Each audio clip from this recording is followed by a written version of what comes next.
building a fertilizer. You know, got some good compost fertilizer, let's call it.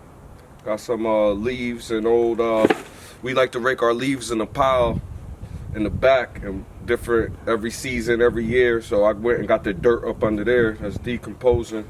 We got a little stream, it's moist. Put some compost, my man got me in there.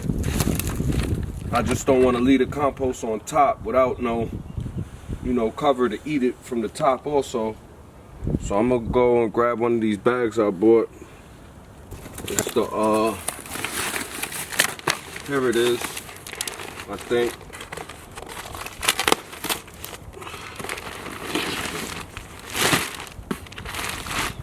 The Wiggle Worm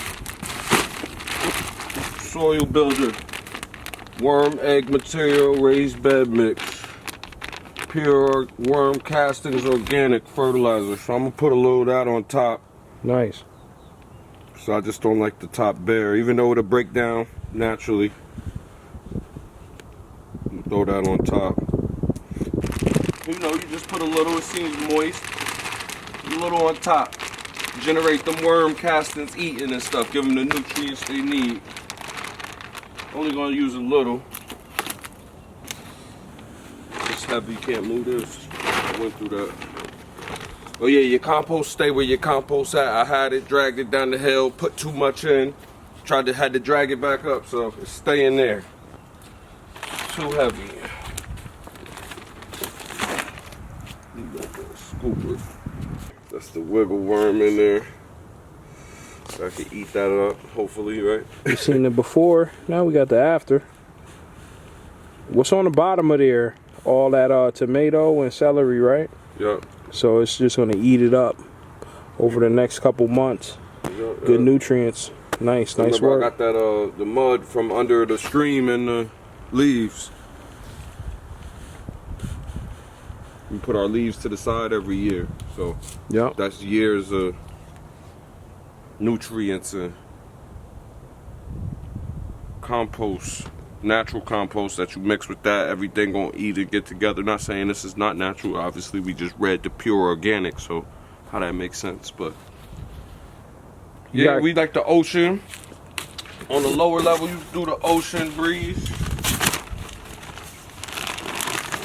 What is the ocean forest?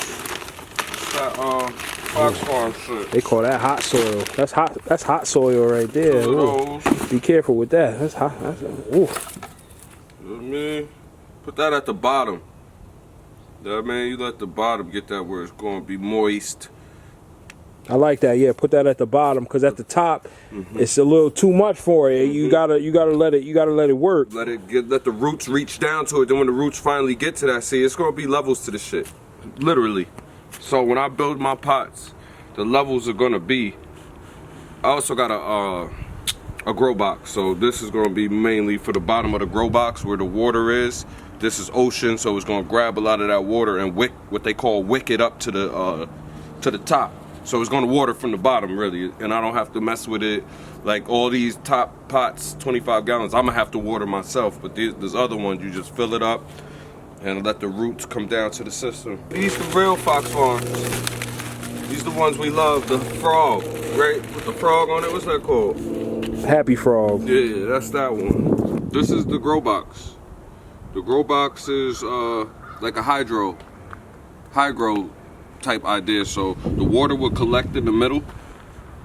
There won't be any dirt in this area. There'll only be dirt in these 3-4 corners possibly. I'm gonna put rocks here, rocks here, dirt on top.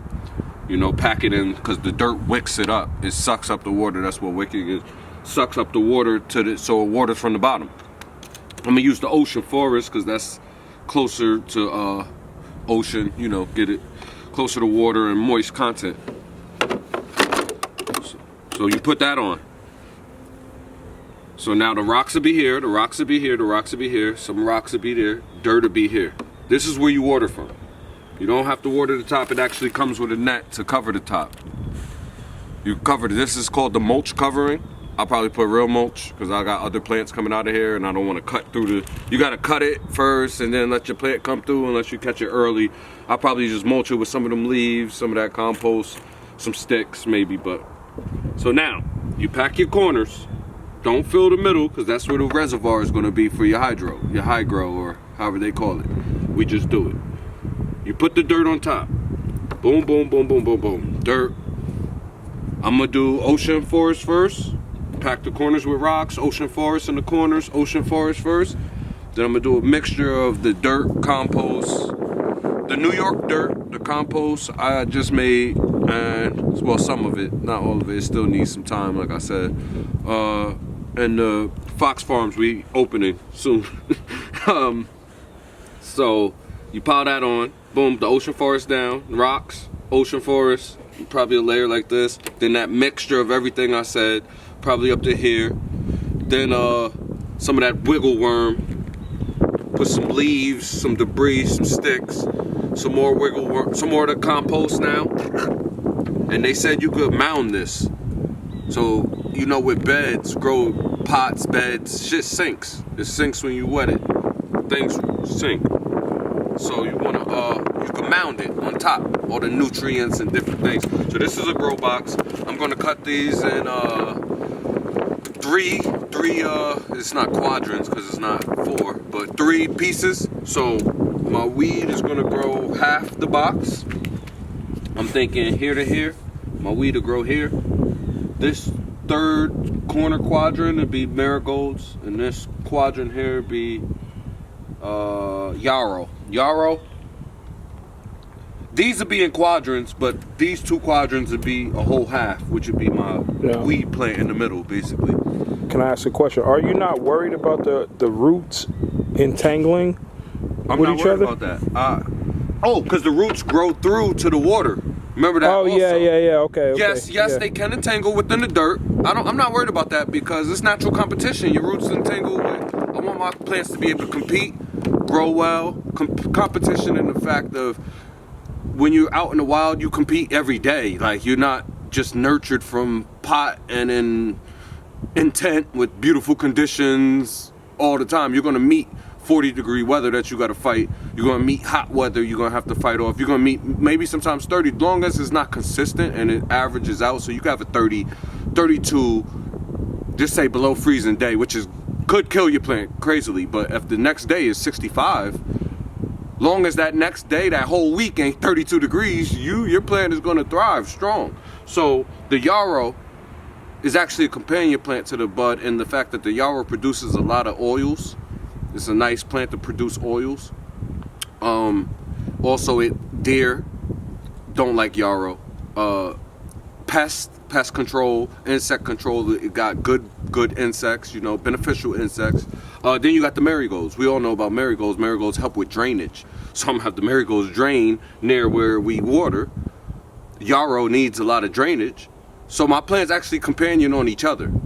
So they might not need the bud as much, but the bud needs them and they need each other. So it's going to be a triple effect. Like, the marigolds bring beneficial bugs, drainage, fights off certain diseases based off of that. So that's why I plan the companion. So back to your question about the entanglement of the network of roots.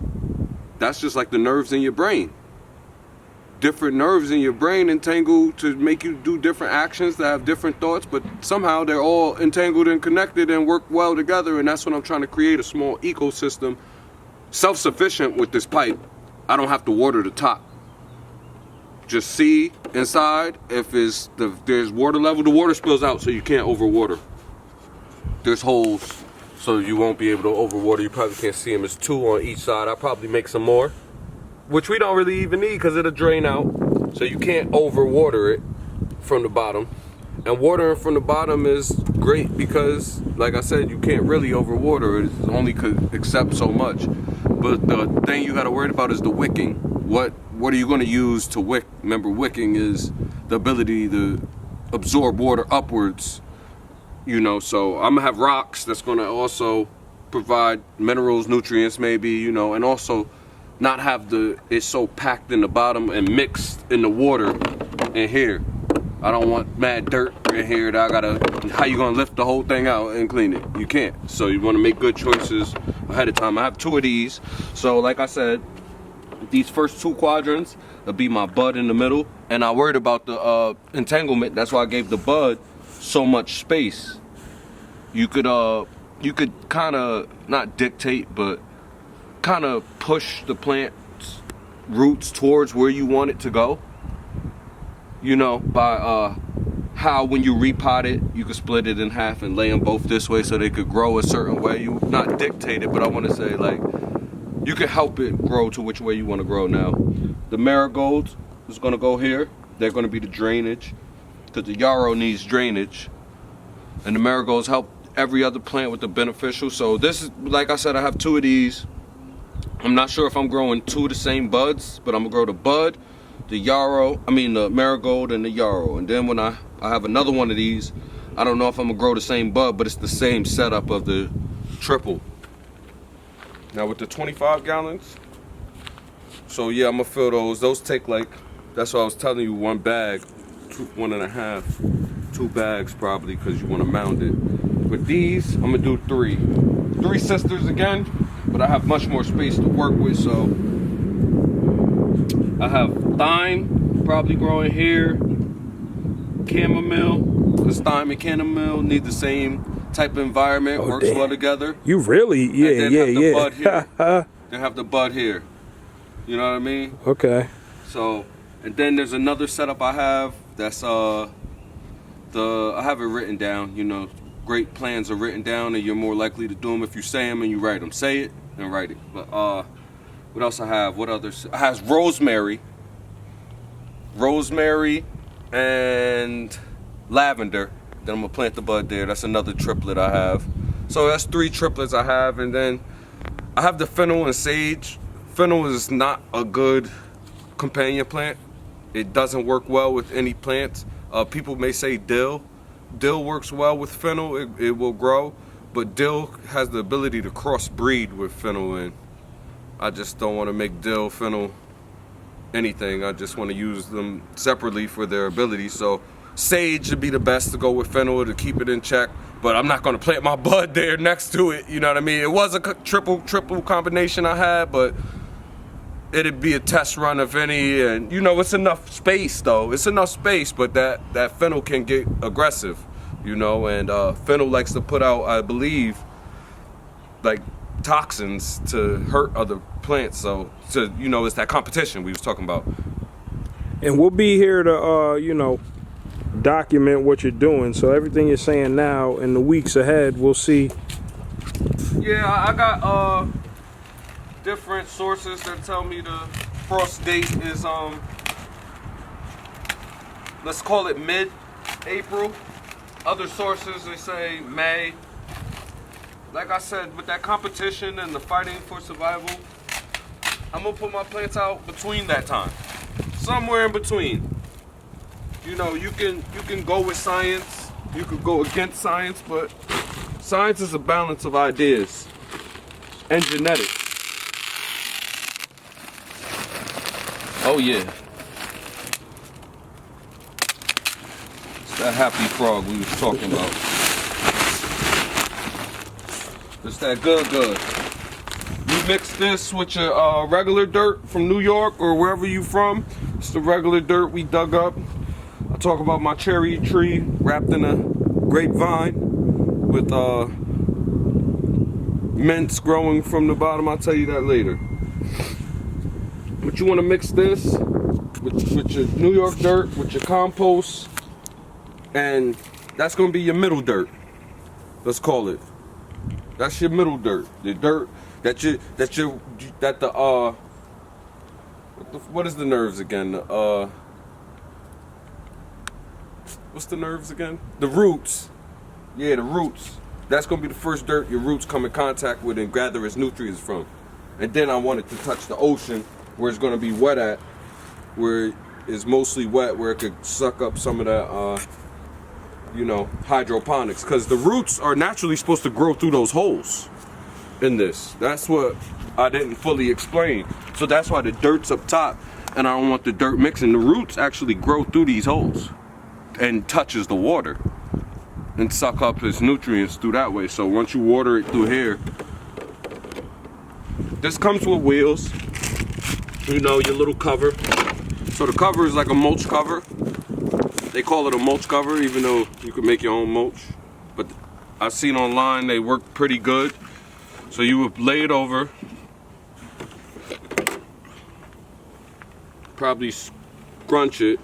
You want to put a hole. So what I don't like about it is, basically you got to pile your dirt in, then you got to make the holes.